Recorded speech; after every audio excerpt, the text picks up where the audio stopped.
Hello and welcome to my channel, or back to my channel. Today I'm going to be talking a little bit about my apartment move. Um, if you remember from previous videos, I've mentioned that our apartment complex was forcing us to move.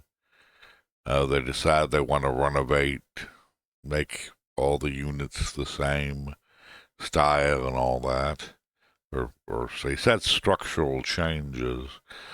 But I found out later, looking at the new place they made us move to, the structural changes are really designer changes, not foundation changes. So really, after 13 years in the same apartment, caring for my elderly father with dementia, they decided this would be a good idea to sort of blackmail us into moving. That's what it was. Because they offered us we could move to the new unit of the same floor plan permanently, um, not move you out and then renovate and move you back, but permanently, or and keep the same rent that you have now for a year. And then, if you didn't want to do that, wanted to stay in the same apartment, they'd only sign a lease for 10 months for $200 more a month. And after 10 months, we still have to leave. So, plus they pay for the move or the moving company to move us and all that. So we were really rocking a hard place, so we had to do it. And we did move. And I'll show you really my walkthrough after I have cleaned it up as much as possible. I had a couple of issues on Friday, the 5th of December, or the day before, actually. I had written checks for the prorated rent to the current place, to the new rent, and then a prorated amount for the new place, the full rent, but prorated, so they evened out more or less. And sent two checks. Gave him two checks. The first check was like $270, and it went through the bank account fine. I haven't written a check in about 6 years. Well, actually, the last check I wrote was to Publishers Clearinghouse in 2013. So I guess my signature was a bit different than the previous one. So, but PNC Bank, they thought it was a fraudulent signature or suspicious check. So they sent me an email at 4:15 in the afternoon, and I had to call them back and respond by 8:45 that night. I didn't get the email until well after 10 o'clock, and then I couldn't do anything about it. So the suspicious check, they decided to reverse the charge, reverse it. And I couldn't call them back until 8 o'clock in the morning. And on Friday, the movers were coming at 9. The apartment complex wouldn't give me the key to the new place until 9 o'clock. And I had to still get my dad up and situated for the movers and prepared for the movers. All this going on with the PNC Bank, I had to call at 8 and fight with them. But I got that cleared up, but the check was still returned, and I went to the office and I apologized and said it was a suspicious check. They said we have to wait to get it back before we can accept another payment, and it's probably going to end up me having to pay extra fines and fees for having a return check. But PNC Bank said it was a very convoluted process to reverse, to have them resubmit the check, or it might not be resubmittable.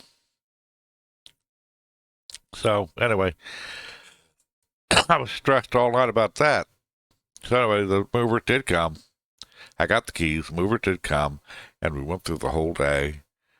and we got everything moved, the furniture, the big stuff. And I thought I'd been packing for days before and packing up a lot of stuff out of closets and out of drawers and artwork and other things, breakables. And I thought I had a pretty good handle on it. But after the movers left, I realized I went back and started bringing stuff over, and I had an aide, senior helper, come to take care of my dad, and she started organizing his stuff in his room, and then she stayed later to help me on her own time move stuff from the other apartment. And she stayed a few hours, and it was a lot of work, and it progressively worse. I mean, more stuff, and this is taking forever. So if I've learned anything, put everything, clean out your kitchen, your bathroom, get it all down to the bare minimum, because you don't know how much stuff is in 2 or 3 rooms and other things like that. Closets, storage closets, hall closet. And but I got all that done overnight. And in the morning I got up early. I crashed, slept about 5 hours, and then I got up before the office opened because I had to turn the keys in by no later than 10 o'clock the next morning. And so I went back and cleaned up the rest, made sure the garbage was out, checked everything, turned the keys in. And then later, I found out that one of the kitchen cabinets that had all my glasses, drinking glasses and cups and stuff, I thought the caregiver had done that, moved that. She hadn't done that, so I had to go over and get the key again, feeling like a fool. Went back in there, opened that cabinet, there it all was. So I packed all that up, put it into the house, and I went through every cabinet and opened every cabinet, made sure. And I went in the bathroom and looked around, went everywhere. Every closet I opened up, I'm great, I'm good. I turned the keys back in. Now, last night, I was working all night long till about 8 o'clock in the morning until I finally crashed and burned while taking care of my dad. And I had realized at that point, the thing that put me over the top where I had to let down was I discovered while I was getting the forks and knives out of the dishwasher to put them in the drawer, my organizers weren't there, and there weren't any of the boxes. So I'm going to have to go back to the office, get the key again, hopefully without too much trouble, go back in because I had opened everything, done the walkthrough, done all that. And I opened all the cabinets, but I hadn't opened the drawers. I made the assumption that they were in there in one of the boxes or crates or whatever, because there was silverware in the house, but the silverware she had brought over was from the dishwasher and not from the drawers. So there are 2 drawers that I didn't open through my second walkthrough and look around. And also my white bathroom clock. I forgot that too after walking through. How amazing. But I'm going to go ahead and show you the walkthrough that how I'm leaving this apartment. And the one room I'm really worried about because it's heavily stained, and it got stained years ago because of a flood from upstairs, from the attic upstairs, which flooded the apartment below and flooded our apartment, especially in my 1 bedroom, which is the only bedroom I ever smoked in, or anyone ever came over, they'd all smoke in there. I wouldn't allow smoking anywhere else in the house. But I had vent, window fan, exhausting, and I had air purifiers, so it was never a concern. But the walls got saturated with water humidity too. And so the only remediation they did 10 years ago was pull up the carpets and drive. They didn't do anything about the walls.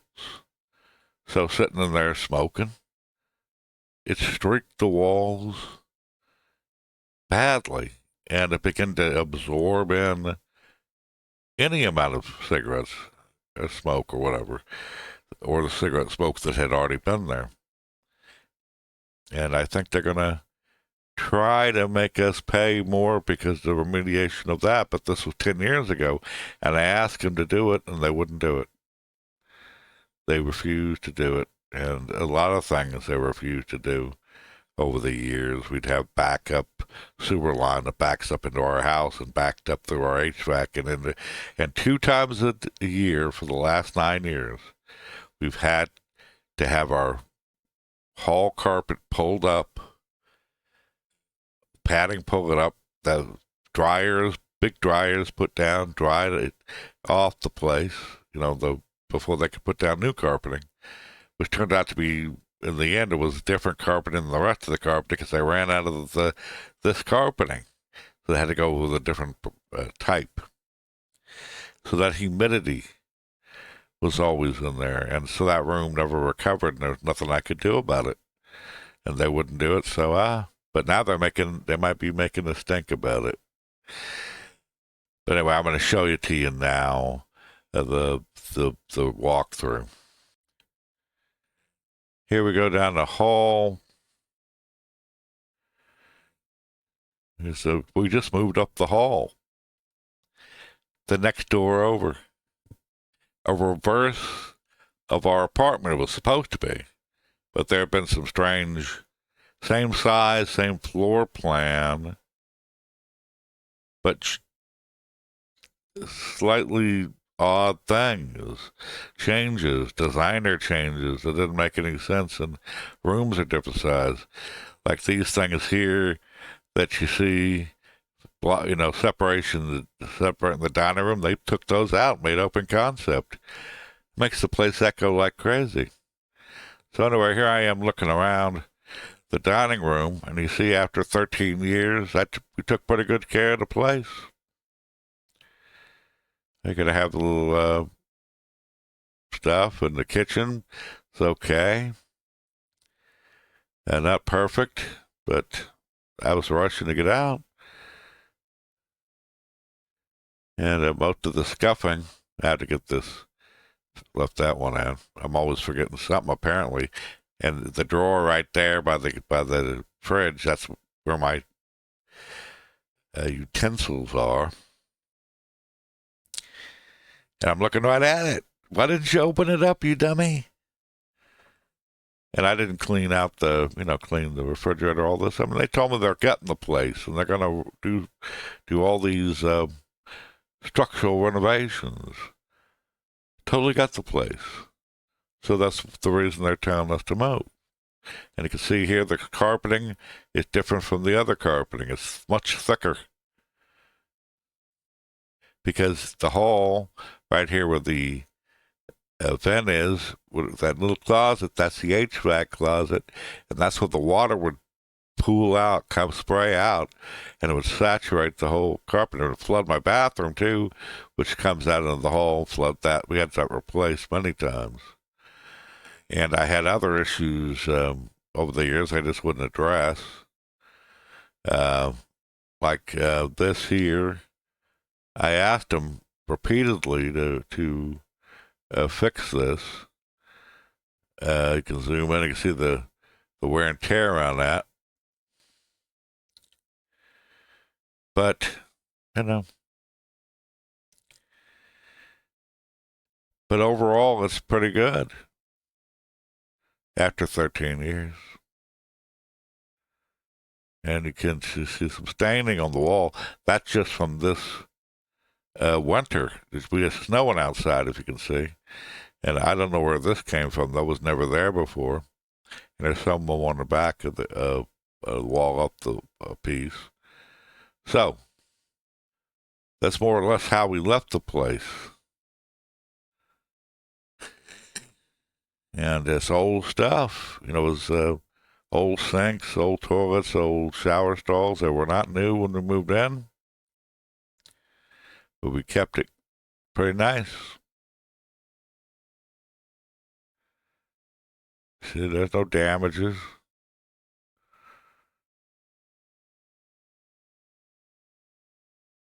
And so the scuffs, that was actually from the maintenance guys who were laying on the floor changing out some stuff. Now look at this HVAC system. Look at it. And the whole closet's a mess. And underneath where the vent is, on the side, it's just terrible. So it was always very dusty in our house, even if we got the vents cleared out. So just really, we're looking around, and I'm going to show the outside. And I'm looking around here. They took off those two things in our new apartment, so now we have echo. But we had a longer porch than everybody else because this apartment was designed for a handicapped man in a wheelchair. And so he had a bigger porch than anybody else, and a walkway right there that comes up for the wheelchair. And then they took away our privacy fences. And so and all the kids start coming over thinking that's community property. I still haven't I've been avoiding going back to the one room because this looks much worse after I got all my furniture out. And here we go.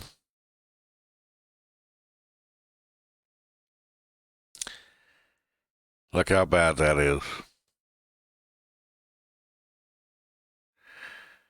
And you can see the streaking, the wear and tear, because I'm not sure they ever really sealed the paint when they did it all those years ago, because you can see some of the patches over the paint. So I think they just filled in. And you can see up here the vent hole thing or whatever, it's falling down. That was from day one.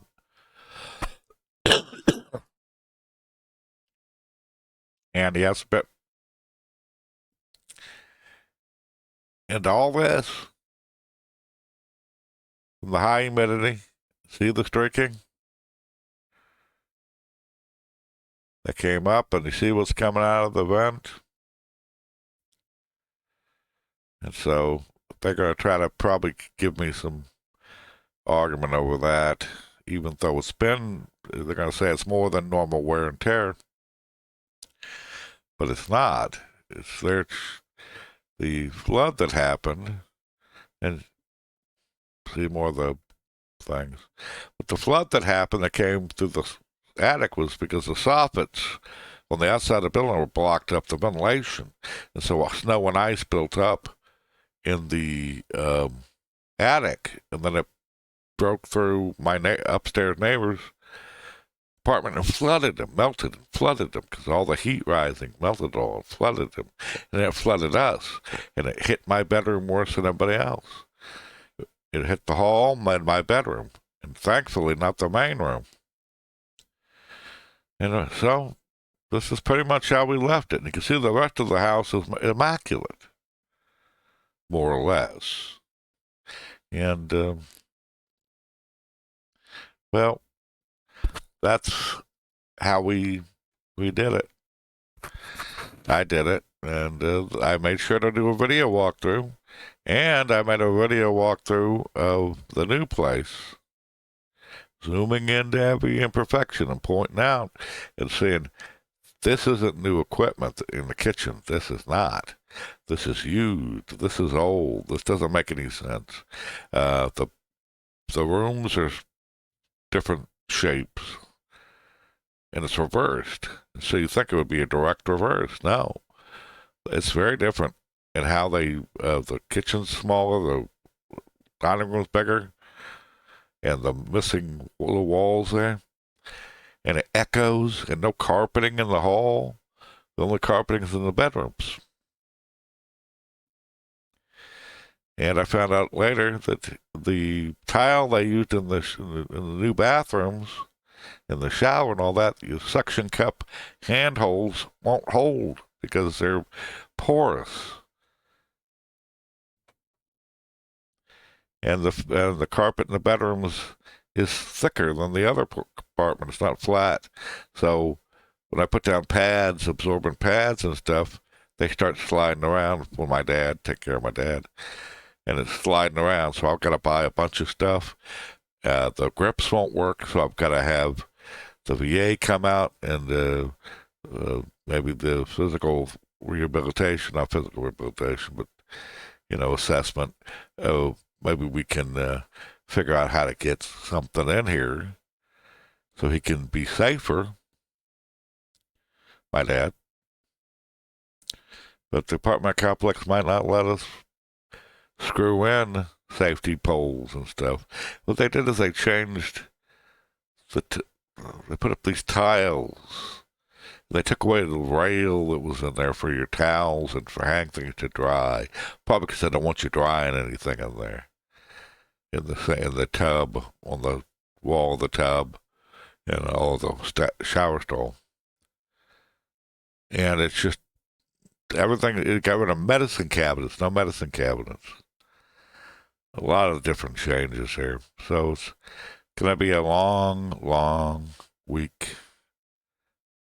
Tomorrow I got to go get my silverware. And I hope they don't give me any problems with that.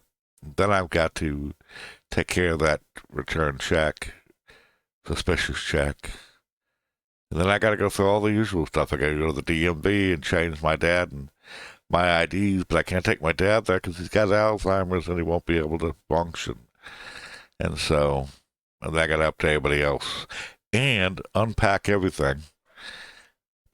And put the paintings up on the walls, which is probably the last thing I'm going to do, because I need help with some of our paintings. They're big, and the layout's different, so I got to change how things are, redesign, redecorate. I'm an old guy. I don't want to redecorate. So anyway, that's my move. And with a lot more stuff I have to do and update Social Security, the DMV, VA, all the agencies I got to get that on, got to update with the new address, even though it's just one door down, it can cause me a lot of trouble. And I have to go through reevaluations with a couple of things because I moved. Or my dad and I moved. So it's fun and stuffing. Anyway, thanks for visiting my channel, and I hope to see you again another time. I'm going to go back to unpacking. Take care.